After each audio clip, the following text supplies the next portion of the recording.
pensamento sistêmico é uma coisa, a autoconstelação é outra. O que é o pensamento sistêmico? É quando a gente permeia a nossa vida, sempre levando em conta que tem algo além daquilo que a gente está vendo. Então, olha só, quando a gente começa a aprender sobre constelação familiar, quando a gente se depara com, puxa, constelação é algo maravilhoso, né? Ou a gente vai assistir uma sessão, ou a gente vai passar por um atendimento mesmo, enfim, a gente fala, nossa, a constelação familiar é algo maravilhoso, realmente tem um potencial de transformar a minha vida, tem um potencial de transformar a vida de tantas pessoas, né? E a gente começa a querer aprender um pouquinho mais.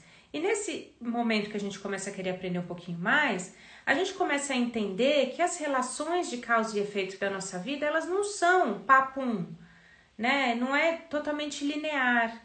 Não é, às vezes, eu vou dar alguns exemplos bobos aqui para que a gente entenda. Por exemplo, não é só eu perdi o ônibus porque eu acordei atrasado e cheguei atrasado. Não, tem algo além disso. Peraí, tudo bem que eu acordei atrasado e cheguei atrasado. Sim, é um fato.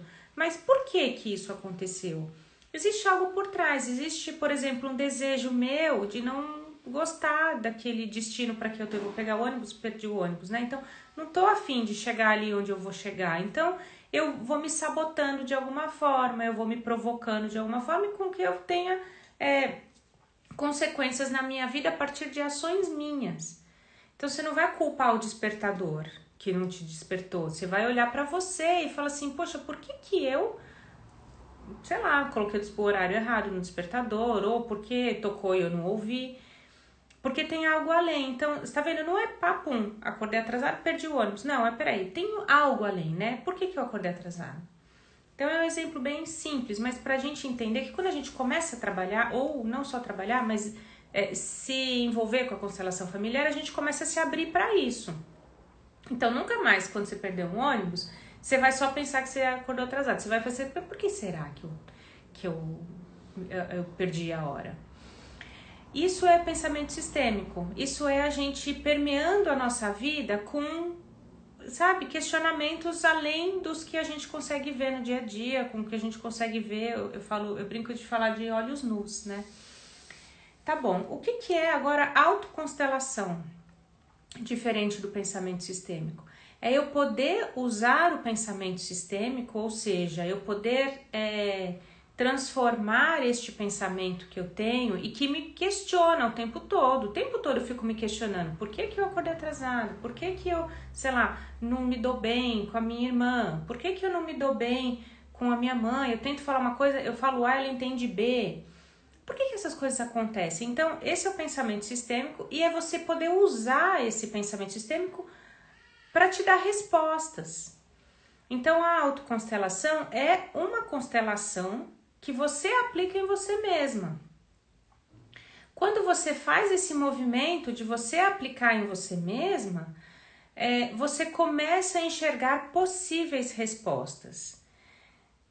Deu para entender e ficar claro o que é a diferença, né, do pensamento sistêmico e da autoconstelação? Porque é aquilo, né? A autoconstelação não é tudo. Não é tudo que eu paro e penso e sinto, isso é autoconstelação. Não. Eu me constelei. Não. Isso é pensamento sistêmico.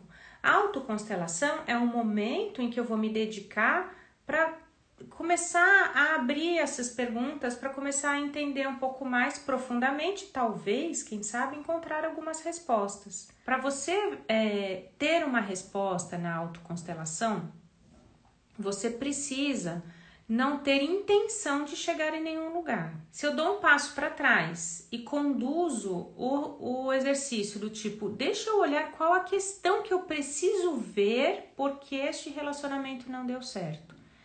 Dá para entender como a ótica é bem diferente? Eu não tenho a intenção de resolver. Resolver faz parte do mental, resolver faz parte do racional, faz parte da nossa vida, das nossas dificuldades cotidianas de vou resolver isso, vou levar filho para a escola, vou agasalhar a criança, vou fazer compra no mercado, isso é resolver. A constelação não se propõe a isso. A constelação é um tipo de terapia. Ela se propõe a abrir. É angustiante? É. Porque a gente tem essa ânsia de querer resolver as coisas. A gente resolve as coisas com a constelação na maioria das vezes, só que a intenção não pode ser essa, porque senão a gente joga um peso, e olha que interessante, é emocional mesmo. A gente joga um peso numa ferramenta como a constelação para que ela dê a resposta pra gente. Ela vai dar, se a gente não jogar esse peso nela. Se a gente jogar esse peso, tudo muda. Isso tem muito a ver com a física quântica, né? Quando a gente coloca o olhar ali no experimento, ele se modifica, é isso. Se eu jogo o peso para a resposta, ela não é a resposta. Ela passa a ser uma resposta esperada dentro do que eu estava querendo. E aí eu perco toda a potencialidade de outras respostas que eu não estava querendo. Então, conceitualmente, quando eu tenho um desejo de resolver, eu já coloco uma expectativa e uma intenção para resolver, e aí eu perco o foco do abrir. Se eu não coloco esse desejo de resolver, eu abro para o mundo de possibilidades. Isso é a mecânica quântica mesmo, lá na sua origem, quando ela foi descoberta, lá atrás, né? Que quando eu coloco o observador, ele modifica. Então, assim, o meu desejo, a minha intenção, ela não pode estar ali. Ela é simplesmente uma intenção e um desejo de abrir. Que é quando eu abro, eu tenho esse mundo de possibilidades de solução. Aí reside a neutralidade na autoconstelação. Tá? Esse é o outro tema que eu tinha falado. E a questão dos resultados, então. Que resultados que eu posso ter com uma autoconstelação? Os resultados que eu posso ter com uma autoconstelação, eles são diferentes de um resultado que eu vou ter com uma sessão, com uma consteladora, conduzindo a sessão. São melhores ou são piores? Não, são diferentes. Por quê? Porque depende muito da minha entrega para a autoconstelação. Então, vamos lá, eu estava falando no começo do pensamento sistêmico, a minha vida é permeada por esse pensamento, e aí eu posso parar e falar, então tá bom, então eu vou olhar com isso com mais calma. Tá, quando eu vou olhar para isso com mais calma, eu tenho um momento, uma organização ali para eu olhar para aquilo com mais calma. Se eu me organizo de verdade, vou agendar um horário comigo mesma, vou me debruçar sobre aquilo, vou colocar os bonecos aqui, ou vou fazer uma visualização, não importa o método, mas assim, eu vou me entregar para este processo, eu tô colocando uma energia ali. E a energia que eu tenho de solução, ela é na mesma proporção, é a troca, é o equilíbrio de troca mesmo, né? Como a gente trabalha. Então, nesta troca, eu posso ter resultados tão expressivos quanto os resultados de uma sessão paga com uma consteladora. Posso ter mesmo, né? Depende da minha entrega. O que acontece muitas vezes é que eu não me entrego totalmente. Eu aprendo as bases, eu sei como fazer, e aí eu falo, deixa eu pensar rapidinho sobre esse tema. E aí nesse deixa eu pensar rapidinho, eu não me conecto de alma, eu não faço como eu tenho que fazer, uma respiração, uma conexão mais profunda. E aí a minha resposta, ela também vai ser rapidinha.